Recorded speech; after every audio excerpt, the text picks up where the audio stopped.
kruthi and mom சேனல்ல chinj கிச்சன்ல இன்னைக்கு என்ன செய்ய ஸ்பெஷல்னு பார்க்கலாம். இன்னைக்கு ஒயிட் சாஸ் பாஸ்தா செய்யலான்னு இருக்கேன். அதுக்கு தேவையான பொருட்கள் என்னென்னு பார்த்துக்கலாம். நாம இப்போ salt, black pepper, red chilli, mixed herbs, பால், பட்டர், மைதா. இது என்னன்னு பார்த்தீங்கன்னா பெரிய பெரிய மசாலா இருந்தால் சேர்த்துக்கலாம், இல்லைன்னா சேர்த்துக்காம விட்டுக்கலாம், உங்கள் இஷ்டம். இதெல்லாம் வெஜிடபிள்ஸ். இந்த வெஜிடபிள்ஸை நம்ம பிளெயினாக செய்யாமல் வெஜிடபிள்ஸ்லாம் ஆட் பண்ணி செய்கிறோம். இப்போது குடமிளகா, ஆனியன், மஷ்ரூம். இப்போது மஷ்ரூமும் ஆனியனும் தனியாக வதக்கிக்கிறோம். குடமிளகாவும் ஆனியனும் தனியாக வதக்கிக்கிறோம், மஷ்ரூமை தனியாக வதக்கிக்கிறோம். இது மேக்ரோனி. இப்போ நம்ம செய்யறதுக்கான தவாவை கடாயை கேஸில் வச்சுட்டோம். இப்போ கடாய் சூடாயிடுச்சு. இதில் 2 கியூப் பட்டர் ஆட் பண்ணுறோம். பட்டர் நல்லா மெல்ட் ஆகட்டும். நல்லா மெல்ட் ஆகும்போது ரொம்ப மெல்ட் ஆக வேண்டாம், கொஞ்சம் இதுவாக கலக்கி விட்டுக்கலாம். ரொம்ப இதுவாக வேண்டாம். பாருங்க, மெல்ட் ஆயிடுச்சு. இப்போ நம்ம அதில் கொஞ்சம் கொஞ்சமாக மைதாவை ஆட் பண்ணிக்கலாம். மைதாவை ஆட் பண்ணிக்கோங்க. கொஞ்சம் கொஞ்சமாக மைதாவை ஆட் பண்ணிகிட்டே வந்தீங்கன்னா கொஞ்சம் ஸ்டேர் பண்ணிக்கோங்க, கலந்துக்கிட்டே இருங்க. இல்லைன்னா ஒரே கட்டியாக நின்றுடும். அப்படியே அந்த மைதா பட்டரில் கொஞ்சம் அடிப்பிடிக்கவும் ஆரம்பிச்சிடும். நம்ம அதனால் அதை நல்லா இது பண்ணிக்கலாம். இப்போது எங்கள் வீட்டில் நிறைய பேர் இருக்கிறதுனால இன்னும் கொஞ்சம் நான் மைதா ஆட் பண்ணிக்கிறேன். திரும்பவும் நல்லா கலந்து விட்டுக்கிறேன். நீங்கள் அந்த பட்டர் கலக்கும் போதே நல்ல வாசனை வரும் உங்களுக்கு. அந்த பட்டரும் மைதாவும் மிக்ஸ் ஆகும்போது அவ்வளோ ஒரு ஃப்ளேவராக ஸ்மெல் வரும். அந்த ஸ்மெல் ரொம்ப நல்லாயிருக்கும். நல்லா கலந்துக்கிட்டே இருங்க. நீங்கள் பண்ணி பாருங்கள், உங்களுக்கே தெரியும். அது ஸ்மெல்லு நல்லா சூப்பராக வாசனை வரும். அது இப்போது நல்லா மைதா வெண்ணெயில் வெந்துக்கிட்டே இருக்கு. நல்லா வெந்துட்டு இந்த மாதிரி கட்டியாகிட்டே இருக்கும் போது நம்ம கலந்து விட்டுக்கிட்டே இருக்கணும். இப்போது கொஞ்சம் கொஞ்சமாக நம்ம இந்த இதில் க்ரீமில் பால் ஆட் பண்ண போகிறோம். ஒயிட் சாஸ்க்கு மெயினே பால் தான். பாலையும் ஆட் பண்ணிக்கிறோம். நல்லா கட்டியாக சேராமல் நல்லா இதுவாக இருக்க மாதிரி கலந்து விட்டுக்கிட்டே இருங்க. கொஞ்சம் நேரம் அந்த கலந்து விட்டால் போதும். ஏன்னா நமக்கு அது அந்த மைதாவும் இதுவும் இருந்ததில்லை, அது கொஞ்சம் கட்டியாகாமல் நல்லா கலந்துக்கிட்டே இருக்கணும். நம்ம கலந்துக்கிட்டே இருங்க, அப்போ தான் கட்டியே இல்லாமல் இருக்கும். பாருங்கள், கட்டியே இல்லாமல் நல்லா மைதா பட்டர் பால் மிக்ஸ் ஆகிடுச்சு. இப்போது இன்னும் கொஞ்சம் பாலை ஆட் பண்ணிக்கிறேன். நான் அதில் ஆட் பண்ணிவிட்டு நம்ம நல்லா திக் கன்சிஸ்டன்சியில் வர வரைக்கும் நம்ம அதில் கலந்துக்கிட்டே இருக்கணும். ஏன் கலந்துகிட்டே இருக்கணும்னா மைதா ஆட் பண்ணியிருக்கோம். சப்போஸ் திக் கன்சிஸ்டன்சி வந்துடுச்சுன்னா நமக்கு அடிப்பிடிக்க ஆரம்பிச்சிடும். பாருங்கள், இப்போ நல்லா திக்காக வர ஆரம்பிச்சிடுச்சு. இப்பயும் கொஞ்சம் பாலை ஆட் பண்ணிக்கிறேன். நான் ஆட் பண்ணிவிட்டு திரும்பவும் நல்லா கலக்கிறேன். என்ன திரும்பியும் அது திக்காக ஆகணும்ல, அதுக்காக நான் உங்களுக்கு நல்லா கலந்து சைடில் அதெல்லாம் கிளியர் பண்ணி விட்டுக்கோங்க அப்பப்போ, இல்லைன்னா அங்கே அடிப்பிடிக்க ஆரம்பிச்சிடும். நல்லா கலந்துக்கிட்டே இருங்க. நல்லா க்ரீமியாக வரும். உங்களுக்கு வேணும் க்ரீமியாக வரும், அப்போது இது பண்ணிக்கலாம். இப்போது சைட் பை சைட் நம்ம வதக்க வேண்டிய 2 இதையும் நம்ம வதக்கிக்கலாம். வெஜிடபிள்ஸையும் மஷ்ரூமையும். இப்போது கேப்சிகமும் ஆனியனும் நான் ஒரு தவாவில் போட போகிறேன். மஷ்ரூமை ஒரு தவாவில் போட போகிறேன். ஏன்னா மஷ்ரூம் தண்ணி விடும். அதனால் ஒரே இதில் எல்லாத்தையும் போட வேண்டாம். மஷ்ரூமை தனியாக போடுங்க, வெஜிடபிள்ஸை தனியாக போடுங்க.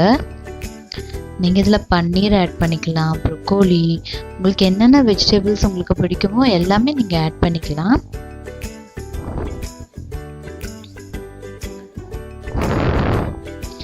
இப்போ ஆட் பண்ணிட்டேன். தவாவில் பட்டர் போட்டு நல்லா இப்போது ஃப்ரை பண்ண போகிறோம்.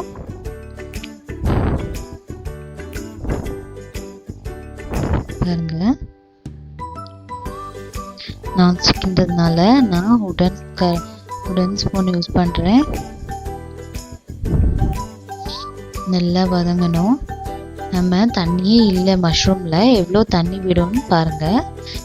டேஸ்ட்டுக்காக நம்ம இதில் சால்ட் ஆட் பண்ணிக்கணும். வெஜிடபிள்ஸ்லேயும் மஷ்ரூம்லேயும் நம்ம க்ரீமில் ஆட் பண்ணுறது தனியாக ஆட் பண்ணிக்கணும். இதில் ஆட் பண்ணுறது தனியாக ஆட் பண்ணி அதுக்கு தேவையான சால்ட்டு அதில் ஆட் பண்ணிக்கணும். அப்போ தான் நமக்கு நல்லா அந்த தனியாக சாப்பிடும் போது கூட நல்லா இருக்கும். பாருங்க, மஷ்ரூம் தண்ணி விட ஆரம்பிக்குது. நல்லா அதுவே நீங்கள் தண்ணி சேர்க்கணுன்னே அவசியம் இல்லை. இதில் நல்லா தண்ணி விடும் மஷ்ரூமு. நல்லா பாருங்க, கலந்து விட்டுக்கிட்டே இருங்க. கலந்து விட்டுட்டே இருந்துட்டு விட்டுடுங்க.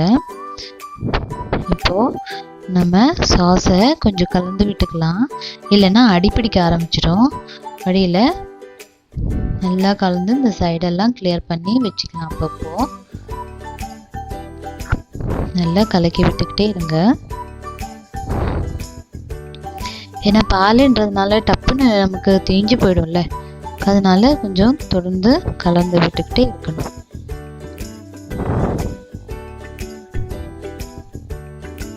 பாருங்க, நல்லா கலந்துட்டேன். திக்காக வர ஆரம்பிச்சிடுச்சு.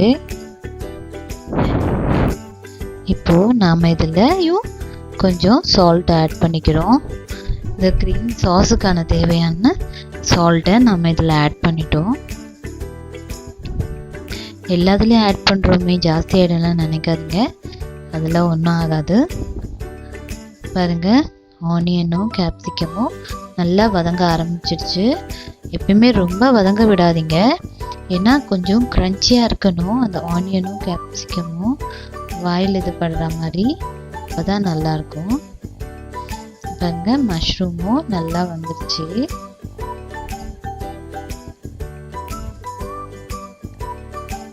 ரெண்டும் நல்லா வதக்கிக்கலாம். கொஞ்சம் நம்ம தண்ணியெல்லாம் இருக்குது பாருங்க, அது கொஞ்சம் நல்லா வதக்கிட்டே இருந்தால் அந்த தண்ணியே இது பாருங்க, மஷ்ரூம் நல்லா ப்ரௌன் கலரில் வர ஆரம்பிச்சிருச்சு. இப்போது மஷ்ரூமை இறக்கிட்டு நம்ம வேறு பாத்திரத்தில் மாற்றிக்கலாம். அதே மாதிரி கேப்சிகமும் ஆனியனையும் வேறு பாத்திரத்தில் மாற்றிக்கலாம். நான் நிறைய செய்கிறதுனால அதை மாற்றிட்டு உங்களுக்கு மஷ்ரூம் செஞ்ச பேன்லேயே உங்களுக்கு கொஞ்சமாக பாஸ்தா செஞ்சு காமிக்கிறேன். அந்த சாஸ் தான் அது. அந்த சாஸ் எடுத்து இந்த பேனில் ஊற்றிக்கிட்டேன். அப்படியே இப்போ இந்த பேனில் பிளாக் பெப்பர் ஆட் பண்ணுறேன். அந்த சாஸ் மேலே ரெட் சில்லி ஃப்ளேக்ஸ் ஆட் பண்ணுறேன். மிக்ஸ்டு ஹர்ப்ஸ் ஆட் பண்ணுறேன். மிக்ஸ்டு ஹர்ப்ஸ் இருந்தால் போடுங்க, இல்லைனாலும் இந்த பிளாக் பெப்பரும் காஞ்ச மிளகாவை நல்லா வறுத்து பொடி பண்ணியும் போடுங்க. உங்களுக்கு சில்லி ஃப்ளேக்ஸும் கிடச்சிடும். நல்லா மிக்ஸ் பண்ணி விட்டுக்கோங்க. ஏன்னா ஒயிட் சாஸ் பாஸ்தா வெறுமனே சாப்பிட்டா உங்களுக்கு ஒன்றுமே இருக்காது. இந்த மாதிரி கொஞ்சம் ஸ்பைஸியாக சேர்த்து சாப்பிட்டா தான் நல்லாயிருக்கும். இப்போது இந்த கேப்சிகமும் ஆனியனும் மிக்ஸ் பண்ணிக்கிறேன்.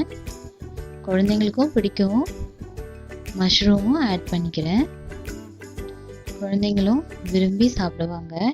இந்த மாதிரி செஞ்சு கொடுத்தீங்கன்னா ஹெல்த்தியாகவும் இருக்கும். மஷ்ரூமு இது வேணும் இல்லை, பால் பட்டர் தான்.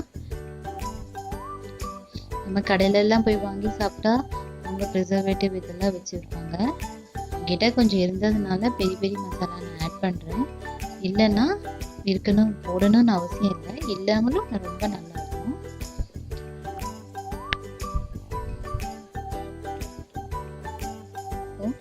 நம்ம அதில் மேக்ரோனி ஆட் பண்ணிக்கலாம். சாஸுக்கு தேவையான அளவு. நீங்கள் உண்மையிலே குழந்தைக்கு ஒரு வாட்டி செஞ்சு கொடுங்க, எவ்வளோ டேஸ்ட்டாக இருக்குன்னு மட்டும் குழந்தைங்களே சொல்லுவாங்க. என் கமெண்ட் பாக்ஸ்லையும் கமெண்ட் பண்ணுங்கள். அவங்க என்ன சொல்கிறாங்கன்னு கேட்டுட்டு நல்லது சொன்னாலும் கமெண்ட் பண்ணுங்கள், நல்லா இல்லைன்னு சொன்னாலும் கமெண்ட் பண்ணுங்கள்.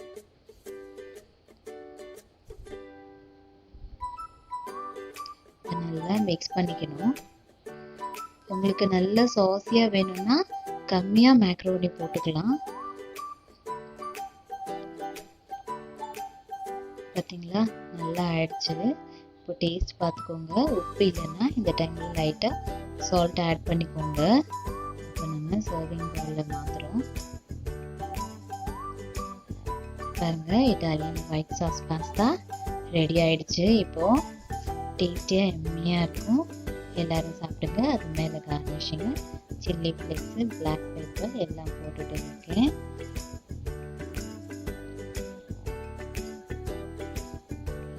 Italian white sauce pasta ready ஆயிடுச்சு.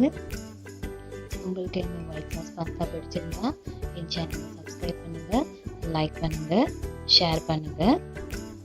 தேங்க்யூ.